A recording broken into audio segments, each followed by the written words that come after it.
कई बार जिंदगी में ऐसी मुश्किलें, ऐसी उलझनें आकर खड़ी हो जाती है कि हम हिम्मत ही हार जाते हैं। कोई रास्ता ही नहीं दिखाई देता, समझ ही नहीं आता कि हमारी जिंदगी में ही इतनी परेशानियां, इतनी तकलीफें, इतनी उलझनें क्यों हैं आखिर? क्यों हमें ही इतना दुख मिलता है? हमने क्या बिगाड़ा है किसी का? क्यों हमारे साथ हमेशा गलत होता है? जब भी आपकी जिंदगी में ऐसा वक्त आए ना, तो ये 3 कहानियां आपको बहुत ताकत देगी, आपको हिम्मत देगी और आपको आपकी उलझनों से बाहर निकलने का रास्ता दिखाएंगी। सबसे पहली कहानी, एक व्यक्ति की जिंदगी में बहुत उलझने, परेशानियां आती रहती थी और एक दिन तो उसका इतना ज्यादा खराब हुआ, वो परेशान हो गया अपनी जिंदगी से और रात के समय ईश्वर से फरियाद करने लगा। वो इंसान बहुत गुस्से में था और परमात्मा से कहने लगा, आपने आज मेरा पूरा दिन खराब कर दिया, आपने क्यों मेरे साथ ऐसा किया? तो परमात्मा ने पूछा, क्यों, ऐसा क्या हुआ तुम्हारे साथ? तो वो व्यक्ति बोला, मुझे सुबह को जल्दी उठना था लेकिन मेरा अलार्म नहीं बजा और मुझे उठने में देर हो गई। एक तो पहले ही मुझे देर हो गई थी और जैसे ही मैंने अपना स्कूटर स्टार्ट किया तो मेरा स्कूटर भी खराब हो गया। बहुत मुश्किल से मुझे एक रिक्शा मिली और देर होने की वजह से मैं अपने ऑफिस में अपना टिफिन ले जाना भी भूल गया और जब ऑफिस पहुंचा तो वहां कैंटीन भी बंद थी। बड़ी मुश्किल से मुझे कहीं से एक सैंडविच मिला और पूरा दिन मुझे उस एक सैंडविच पे निकालना पड़ा, लेकिन वो सैंडविच भी खराब था। मुझे कहीं से फोन पर एक बहुत अच्छा ऑफर आया, लेकिन उसी समय पर मेरा फोन खराब हो गया, फोन ही बंद हो गया मेरा। फिर उस व्यक्ति ने कहा, मैंने सोचा कि घर जाकर एसी चलाकर सो जाऊंगा, आराम करूंगा, लेकिन मैं जैसे ही घर पहुंचा तो लाइट गई हुई थी। मुझे समझ नहीं आ रहा कि ये सारी तकलीफें आप मुझे ही क्यों देते हैं? आपको कोई और नहीं मिलता क्या? तो परमात्मा ने उससे कहा, तू मेरी बात ध्यान से सुन, आज सारा दिन तुझ पर मुश्किलें और आफतें आनी थी, परेशानियां आनी थी, इसीलिए मैंने देवदूत को भेजकर तेरा अलार्म बजने ही नहीं दिया और आज तेरा स्कूटर से एक्सीडेंट होने वाला था, इसीलिए तेरा स्कूटर बिगाड़ दिया और जिस कैंटीन की तू बात कर रहा है उसका खाना खराब हो चुका था, जो तेरे शरीर को भयानक नुकसान पहुंचा सकता था।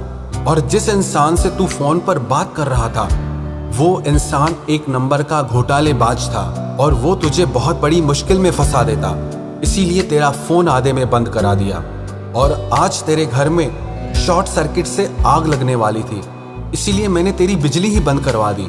ईश्वर ने उस व्यक्ति से कहा, मैंने तुझे दुख देने के लिए या तुझे परेशान करने के लिए ये सारी उलझनें नहीं दी, मैंने तुझे बचाने के लिए ये सारी चीजें की हैं। जब उस व्यक्ति को ये पता चला कि ये सारी चीजें मेरी रक्षा के लिए हुई हैं, तो वो परमात्मा से माफी मांगने लगा कि आप मुझे माफ कर दो, मैं आपको समझ नहीं पाया। तो परमात्मा ने कहा, माफी मांगने की जरूरत नहीं है, लेकिन विश्वास रख, मैं हमेशा तेरे साथ हूँ, मैं हमेशा सबका भला करता हूँ, मैं जो भी करूँगा तेरे भले के लिए ही करूँगा। कई बार हमारी जिंदगी में भी ऐसी मुश्किल घड़ियां आ जाती हैं, ऐसे हालात आ जाते हैं जो हमें समझ नहीं आता कि हमारे साथ ऐसा क्यों हो रहा है, लेकिन भविष्य में जाकर हमें ये समझ में आता है कि अगर हमारे साथ ये बात नहीं हुई होती तो आज हम बहुत बड़ी मुसीबत में पड़ जाते। तो ये कहानी हमें शिक्षा देती है कि आपकी जिंदगी में कितनी भी मुश्किलें क्यों ना आए, कोई उलझन क्यों ना आए, आप मन में ये विश्वास रखना कि इसमें भी आपकी भलाई छुपी हुई है,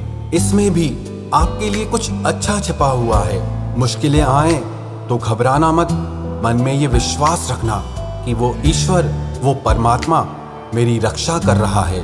जितनी कठिन ये रातें होंगी उतना ही मजबूत तुम्हारा आने वाला सवेरा भी होगा। जिंदगी में कभी निराश मत होना, क्या पता कल वो दिन आए जिसका तुम्हें बेसब्री से इंतजार था। सफर में मुश्किलें आए तो हिम्मत और बढ़ती है, अगर कोई रास्ता रोके तो जरूरत और बढ़ती है, बिकने पे आ जाओ तो घट जाते हैं दाम अक्सर, और ना बिकने का इरादा हो तो कीमत और बढ़ती है। तो जब भी आपकी जिंदगी में मुश्किलें आए तो मन में ये पक्का भरोसा रखना कि परमात्मा आपके साथ खड़े हैं और हमेशा आपका भला करेंगे। और दूसरी कहानी, एक दिन एक राजा ने अपने 3 मंत्रियों को दरबार में बुलाया और तीनों को आदेश दिया कि एक एक थैला लेकर बगीचे में जाएं और वहां जो अच्छे से अच्छे फल मिले वो उस थैले में डालकर लेकर आएं। वो तीनों अलग अलग बाग में चले गए। पहले मंत्री ने कोशिश की कि राजा के लिए अच्छे से अच्छे फल लेकर जाए जो मीठे भी हों और स्वास्थ्यवर्धक भी हों। उसने बहुत मेहनत करके अच्छे और मीठे फल चुने। दूसरे मंत्री ने सोचा कि राजा कौन सा हर फल को चेक करने वाला है, तो उसने जल्दी जल्दी में कुछ अच्छे फल और कुछ सड़े गले फल उस थैले में डाल दिए। और तीसरे मंत्री ने सोचा राजा की नजर तो सिर्फ भरे हुए थैले पर जाएगी, अंदर क्या है वो चेक करके थोड़ी देखेगा। तो उसने अपना समय बचाने के लिए जल्दी जल्दी उसमें घास और पत्ते भर दिए। दूसरे दिन राजा ने तीनों मंत्रियों को उनके थैलों समेत दरबार में बुलाया, लेकिन उनके थैले खोलकर भी नहीं देखे और आदेश दे दिया कि तीनों को इनके थैलों समेत 2 महीने के लिए जेल में बंद कर दो और खाने के लिए जो कुछ भी इनके थैले में है उसी से ये अपना काम चलाएंगे। उन तीनों मंत्रियों को उनके थैलों समेत एक जेल में बंद कर दिया गया। अब जेल में उनके पास खाने पीने के लिए कुछ भी नहीं था सिवाय उन फलों के। तो जो पहला मंत्री था उसके पास मीठे और स्वास्थ्यवर्धक फल थे और वो मजे से खाता रहा, और जो दूसरा मंत्री था उसको कुछ फल अच्छे मिले और कुछ सड़े गले फल मिले। लेकिन जो तीसरा मंत्री था उसके पास खाने के लिए सिर्फ घास फूस और पत्ते थे। 2 महीने की कैद के बाद जो पहला मंत्री था वो बिल्कुल चुस्त दुरुस्त था, वो बिल्कुल तंदुरुस्त लगा हुआ था। लेकिन जो दूसरा मंत्री था वो बहुत बीमार होकर निकला, और जो तीसरा मंत्री था वो उन 2 महीनों की कैद में मर गया, क्योंकि उसके पास खाने पीने के लिए सिर्फ पत्ते और घास फूस थी। अब ये कहानी भी हमारी जिंदगी से ही जुड़ी है। ये जो फल है ना, ये हमारे ही किए हुए कर्म है, और ये जो कैद है, ये जो जेल है, ये हमारा बुरा वक्त है। हम जिंदगी भर जो भी कर्म कमाते हैं ना, हमारे बुरे वक्त में हमको उन्हीं कर्मों का फल मिलता है। अगर हमने जिंदगी भर बुरे कर्म किए हैं, किसी का भला नहीं किया है, सबको दुख पहुंचाया है, तो हमारे भी बुरे वक्त में हमारा कोई साथ नहीं देता, बल्कि तो लोग खुश होते हैं कि अच्छा हुआ इसके साथ ऐसा हुआ, क्योंकि इसके कर्म ही ऐसे थे। लेकिन जो इंसान सबका भला करता है, सबके साथ अच्छा करता है, जब उसके ऊपर मुसीबत आती है, मुश्किलें आती हैं, तो वो कर्म किसी न किसी इंसान के रूप में उससे जरूर वापस मिलता है। तो ये कहानी हमें शिक्षा देती है, आप हमेशा अच्छे कर्म करते रहो, एक दिन आपको भी आपके किए हुए सारे अच्छे कर्मों का फल अच्छा ही मिलेगा। और तीसरी कहानी, एक बार एक ग्वालन दूध बेच रही थी और सब लोगों को दूध नाप नाप कर देती थी। लेकिन वहां पर उसी समय एक नौजवान लड़का दूध लेने के लिए आया, तो ग्वालन ने उस नौजवान को बिना नाप तोल किए ही दूध से उसका बर्तन भर दिया। वहीं थोड़ी दूर पर एक साधु हाथ में माला लेकर मनकों को गिन गिन कर माला फेर रहा था। तभी उसकी नजर उस ग्वालन पर पड़ी और उसने ये सब देखा।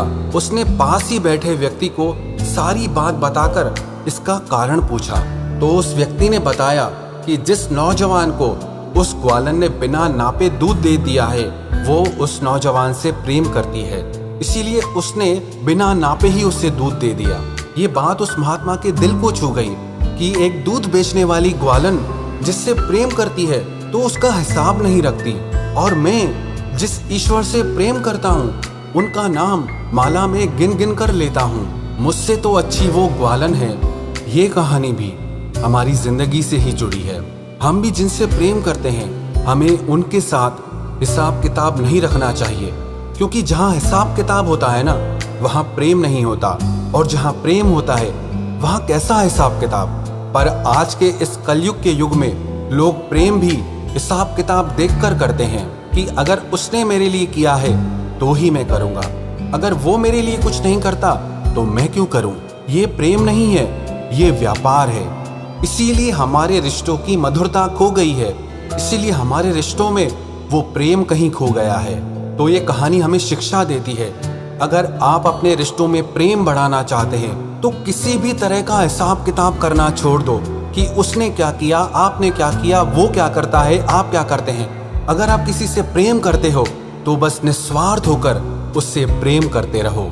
आशा है ये तीनों कहानियाँ आपकी जिंदगी को एक नया मार्गदर्शन देंगी, आपके रिश्तों में प्रेम भरेंगी और आपकी जिंदगी में खुशी और शांति लेकर आएंगी।